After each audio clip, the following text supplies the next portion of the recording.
Man United are considering a loan move for Christian Pulisic, the American wonder boy. Here he is. He can play all across the front, most likely in one of these positions out in the wide right or wide left of Man United's 4-3-3 that they play under Erik Ten Hag.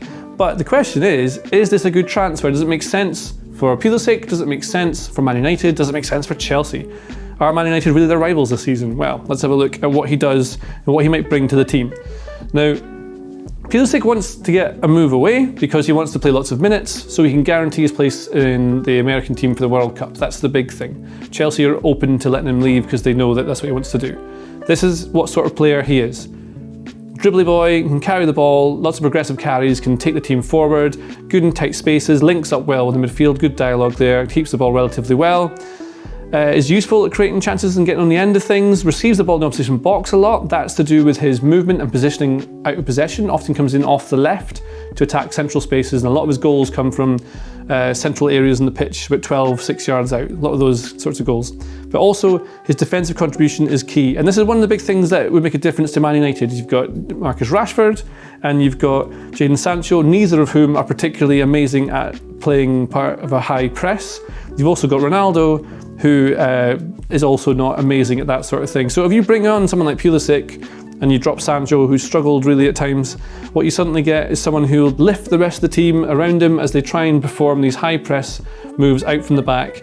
And that would allow United to get the ball forward more quickly, and they can try and create chances to score by maybe pressing the gegenpress high up the pitch. So rather than building slowly through the lines and getting the ball stolen and conceding the goal, what they can actually do now, if they take Pulisic, is get the ball forward more quickly, hope that there's a bit of a turnover in the defence here, and then follow up with players like Pulisic buzzing away. They might sign some more players as well, and then that gives them a chance to create a chance while the opposition team are in a bit of disarray and trying to transition into their defensive shape. So that might be another reason that he's good, because he does a lot of defensive work off the ball. Full of energy, really quick, that's the thing.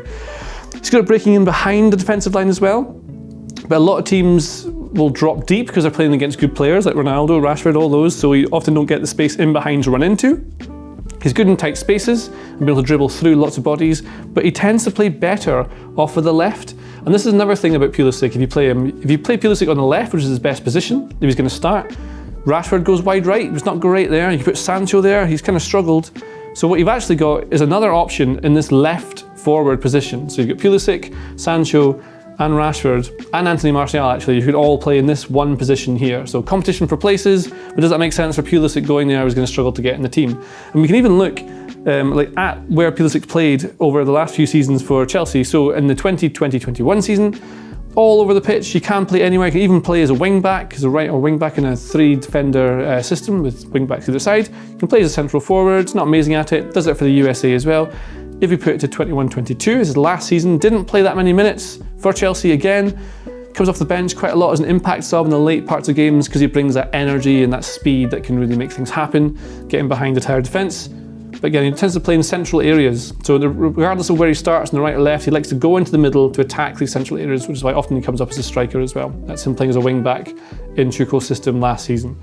And if he is competing for that position on the left side of United's forward line, that means that Jadon Sancho is then being shunted to the right wing where he's not as useful. So again, another problem created for Man United. This is Jadon Sancho, most productive on the left wing, as you can clearly see. Everything he does is better when he plays on the left. Marcus Rashford, exactly the same. So that's a problem you've got by having Pulisic in the team. And the thing that Pulisic is best at, or the things that he's best at, are bringing that energy, the buzz, being able to defend from the front and help the team in that way to win the ball back and possibly create chances that way. Good at working through blocks as well and dribbling his way through. But when he has time on the ball, his decision making is not the strongest. So his instincts are what makes him really good, and he applies that with his athleticism as well. For example, this is Pulisic playing for the USA against Panama.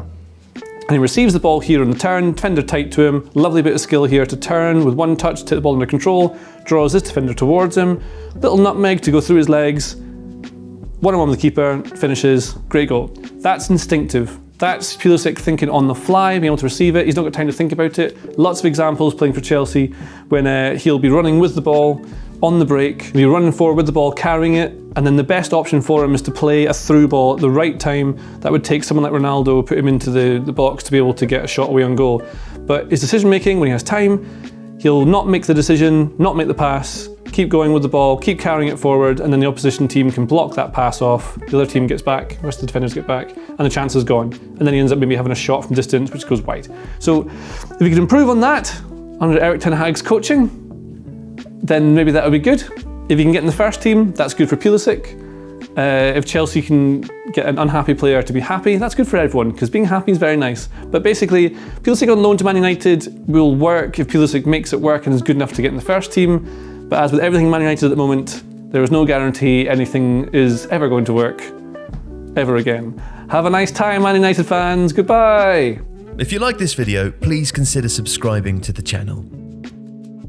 The Athletic is home to some of the world's best sports journalists, including David Ornstein, Daniel Taylor, Ollie Kay, Amy Lawrence and Rafa Honigstein. There are journalists dedicated to each Premier League team, so every fan gets the coverage they deserve, not just the big clubs. And you can try it for free now for 30 days. See the link in the description.